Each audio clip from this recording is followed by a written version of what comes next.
Veg dum biryani video నేను already post చేశాను కదా, లాంగ్ వీడియో అంటారు చూడరు కాబట్టి ఈ షార్ట్ వీడియో. ఫస్ట్ అయితే మీకు నచ్చిన వెజిటేబుల్స్ అన్నీ కట్ చేసుకొని ఒక మిక్సింగ్ బౌల్ తీసుకొని అందులో యాడ్ చేసేసుకోండి. ఇందులోనే పుదీనా, కొత్తిమీర, ఫ్రైడ్ ఆనియన్స్, అల్లం వెల్లుల్లి పేస్ట్, పెరుగు, కారం, ఉప్పు, వేయించిన ధనియాల పౌడర్, జీలకర్ర పౌడర్ అన్నీ కూడా యాడ్ చేసుకొని మొత్తం మిక్స్ చేసుకొని హాఫ్ అన్ అవర్ పక్కన పెట్టేసుకోండి.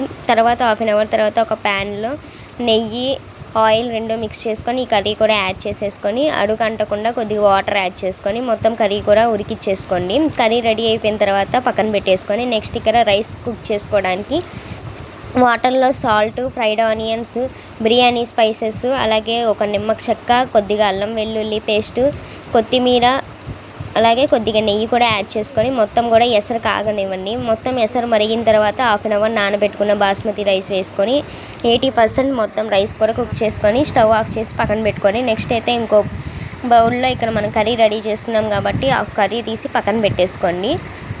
నెక్స్ట్ దీనిపైన కింద మనం ఆల్రెడీ రెడీ చేసి పెట్టుకున్న రైస్ కూడా తీసుకొని ఒక లేయర్ వేసేసుకోండి పైన. తర్వాత దానిపైన మళ్ళీ కర్రీ, ఆనియన్స్, ఫ్రైడ్ ఆనియన్స్, కొత్తిమీర, మళ్ళీ ఇంకో లేయర్లో మళ్ళీ రైస్, ఫ్రైడ్ ఆనియన్స్, కొత్తిమీర మీకు ఎన్ని లేయర్స్ కావాలో అన్ని లేయర్స్ పెట్టుకొని లాస్ట్ లేయర్లో ఫుడ్ కలర్, మళ్ళీ కొంచెం నెయ్యి, మనం ఆల్రెడీ బాయిల్ చేసుకున్న రైస్లో కొద్దిగా వాటర్ చుట్టూ కూడా స్ప్రెడ్ చేసేసుకోండి. దానిపైన స్టీమ్ పెట్టేసి 10 minutes దమ్ ఇచ్చారంటే ఎంతో టేస్టీ దమ్ బిర్యానీ రెడీ. మీ ఇంట్లో ట్రై చేసి నాకు ఎలా వచ్చిందో కామెంట్ చేయండి. ఇంకా డీటెయిల్గా కావాలంటే లాంగ్ వీడియో చూసేసేయండి.